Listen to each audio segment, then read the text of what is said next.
Volkswagen out that doesn't look like a Volkswagen.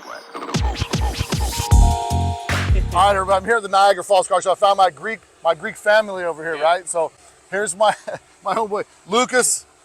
Yep, Karatzoglou. Karatzoglou, all right? Yeah. So that's it's almost as hard to say as Tsaglernos, but not quite.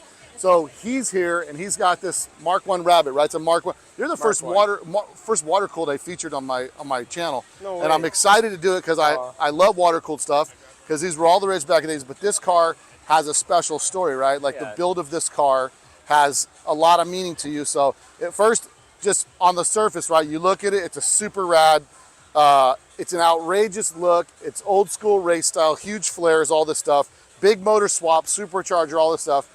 But that's just on the surface. Yes. Underneath the car, there's a really great story that you have about a lot of things having to do with the build in this car. So why did you build this car? Oh, definitely. The reason why I built this car is because my grandpa used to race back in the early 80s, mid 80s. Yeah. And grandpa's name was? Christos. Yep. Right? Yep. He used to race with the Datsun 510s. Yeah. He was on the track for a while with those. He's doing really good times. And then unfortunately, Scirocco started coming in. And Scirocco's just started to outpace the 510s on the track. Of course, a lot lighter. They handled a lot better around the corners around the track. So one day my grandpa's like, you know what? I think I want to get into a Volkswagen or an Audi. Yeah. So he had the choice to choose from an Audi or a Volkswagen. He made his kids choose which one. Kids chose a Rabbit. And ever since, he was building up a Rabbit GTI for his next race car. Yeah. And he always had Rabbits growing up as well. We would take the family around in them. So it's kind of built in my DNA. So when you were a kid, Papu had Rabbits. Oh, yeah. And you guys just cruised around just stock Rabbits and whatnot. And he by that time, he'd kind of put away his racing stuff and was back to work or what? Relaxed. He was kind of more relaxed. He was on his way of building a 1973 Scirocco that he found in Arizona that was really clean. Yeah. He got pretty far in it, but unfortunately with health issues, he couldn't continue on that legacy to race his Scirocco that he wanted to build. So when you decided to start building this for your Papu, which you guys don't know, that's your grandpa, right? So when you decided to build this for your grandpa, you had only one picture to go off of from the original build, right? Just one picture to go based off of, and he had half the car. So what he did is, in our shop, he cut the whole top off, and he has it hoisted up on the ceiling. Yeah. So we have a lot of the original parts hanging all over the shop. So every time I came in as a kid, because my dad would bring me in to teach me how to work on cars, you know, clean, be organized. Right. It helps you build your character, right? Yeah. And every time I came in, I would look up at the ceiling and I'd see that part of the Rabbit. And it just make me nostalgic and say, I want to build one. Right. My dad had one right before he had me. They were coming off the highway That's cool. to go to the hospital. And unfortunately, the fuel pump gave off right off on the on-ramp. And, so you were almost born inside of a MK1 Rabbit. Almost born. So it's kind of in your DNA. It's the whole thing. Now walk me through the build on this thing. Give me kind of the ins and outs. So what's the motor out of, the supercharge, all because this thing's putting some serious power to the ground. Of course. So the bottom end is just stock 2-liter 1993 Passat 16 valve. Top head is ABF. Just mildly ported for now. I don't want to go too crazy with the engine because I'm in the process of tuning it with the supercharger.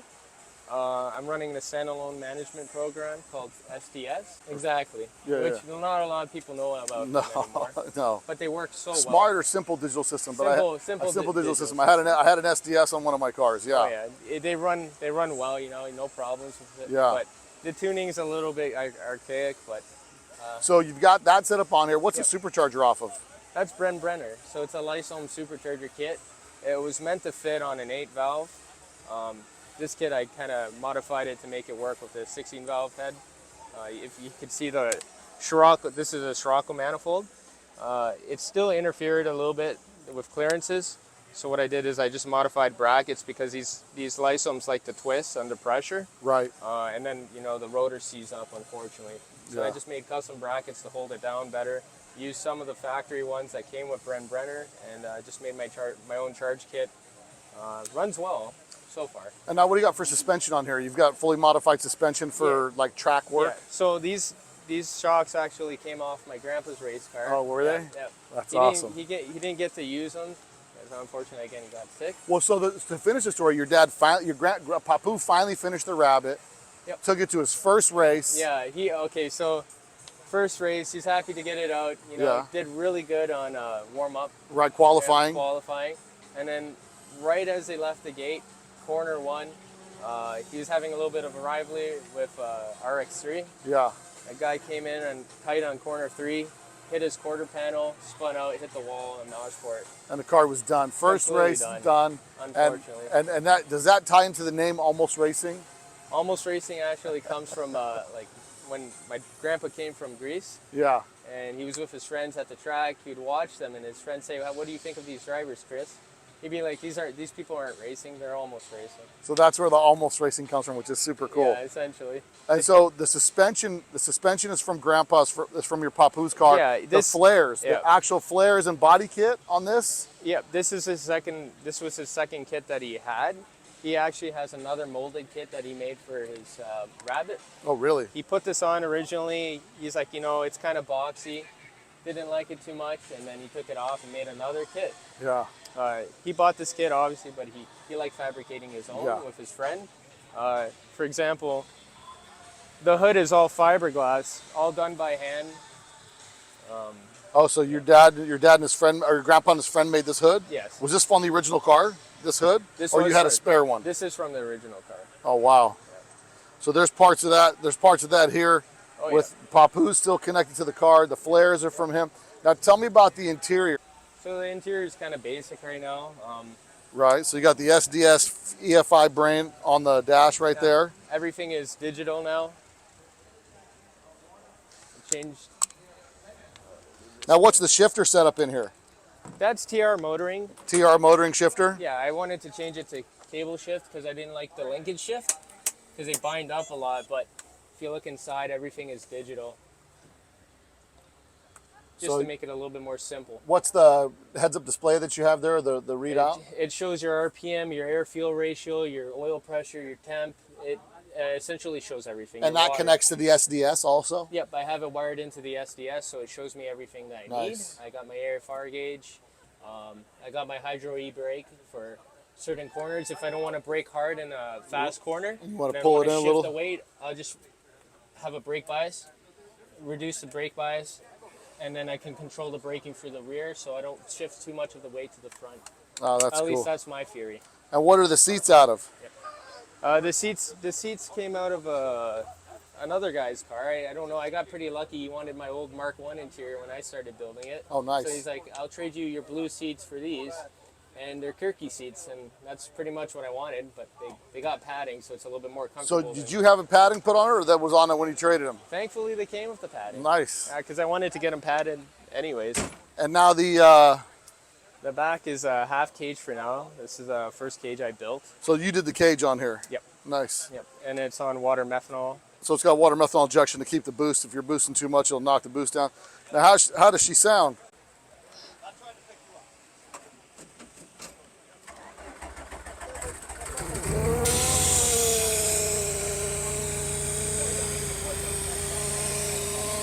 It's a little bit loud.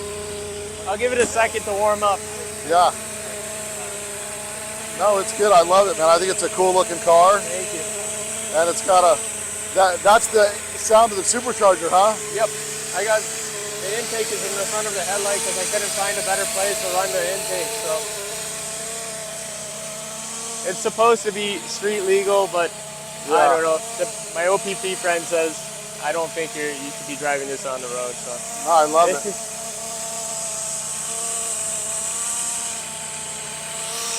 This thing is so cool.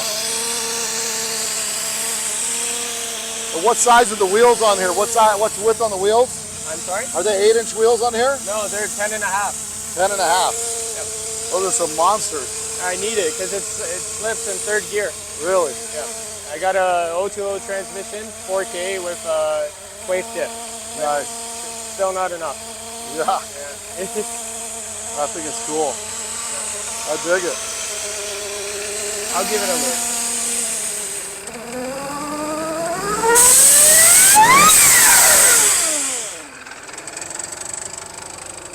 Yeah. And then the idle will come up and it will relax a bit.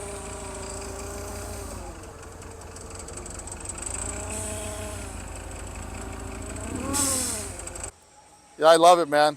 You know, the cool part about this is it's a car that gets a lot of attention, and more importantly than it getting a lot of attention, it's got a lot of meaning to you, because you built it because sometimes we're our family's legacy, right? And so we build these cars, especially if you can connect this with your dad and make that, or your grandpa, and make that connection. Yep. So where's your shop based out of? It's based out in Markham, which is near Toronto. And you guys do? Audi Volkswagen strictly. Really? Yeah. Audi Volkswagen. So you're carrying on the family tradition, being a Audi Volkswagen tech, and work at the family business. Always love it. Man, that's cool. For the road. I love it, man. Well, thanks for sharing your story with us, man.